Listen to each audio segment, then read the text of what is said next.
Aujourd'hui, je suis avec Yvonne Edwards, qui est une archéologue reconnue ici en Angleterre. Elle a fait appel à mes compétences pour un projet sur lequel nous travaillons ensemble. J'aurais aimé que vous me parliez du statut des prospecteurs en Grande-Bretagne, des archéologues et surtout des excellentes relations qu'ils entretiennent pour la sauvegarde du patrimoine. J'aimerais aussi que nous parlions du Portable Antiquities Scheme et de votre sentiment face à l'immense chemin parcouru ces dernières années grâce à cette collaboration entre amateurs de la détection de loisirs et professionnels de l'archéologie.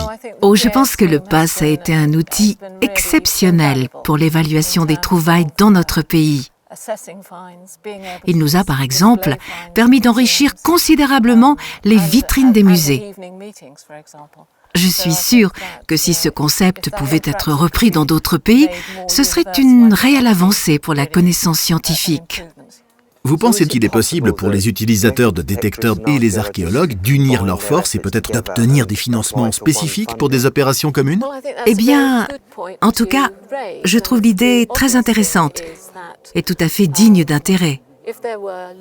Ce qui est certain, c'est que s'il y avait plus de collaboration entre les utilisateurs de détecteurs de métaux et archéologues, ils pourraient s'unir et profiter par exemple des fonds de l'Heritage Lottery Fund, qui est une véritable manne qui leur permettrait de monter de nombreuses opérations archéologiques.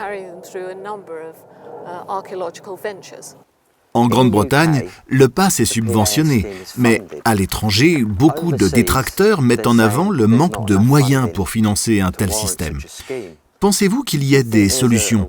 Le PAS est-il exportable dans d'autres pays? Eh bien, il est vrai que le PAS est largement financé chez nous. D'autant plus qu'en cas de besoin, nous pouvons par exemple compter sur le Heritage Lottery Fund. Pour construire un tel système à l'étranger, il faudrait tout d'abord que prospecteurs et archéologues unissent leurs efforts et réfléchissent à la mise en place d'un dispositif équivalent à notre Heritage Lottery Fund.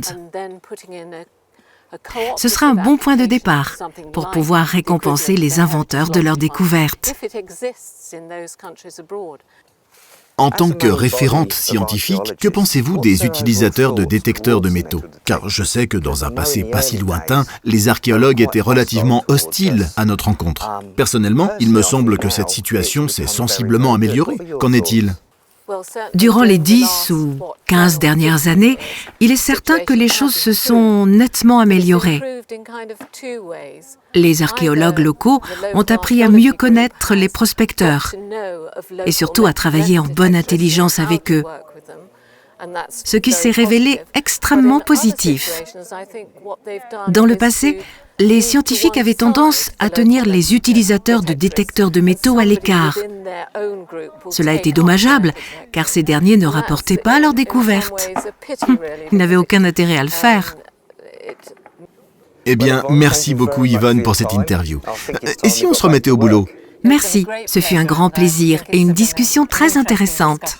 Merci.